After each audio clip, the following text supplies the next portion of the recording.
Pertempuran kembali pecah di arah Ugledar.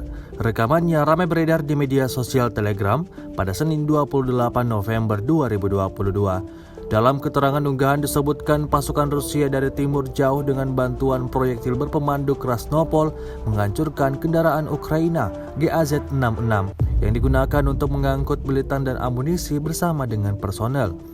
Seperti yang tampak dalam rekaman, serangan tepat mengenai sasaran. Ledakan dahsyat membuat salah satu kendaraan militer andalan Ukraina hancur lebur.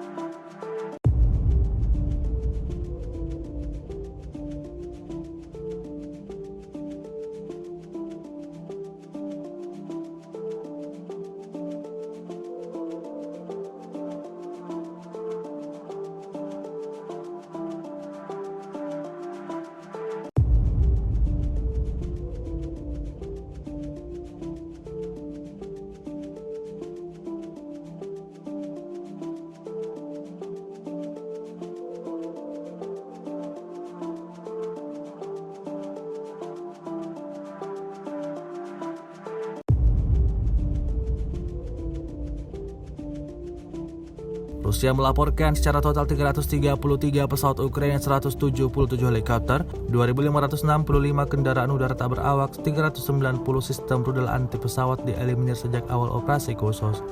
Sementara itu dari kubu Kiev, Kementerian Pertahanan Ukraina melaporkan 600 tentara Rusia dieliminir dalam 24 jam terakhir.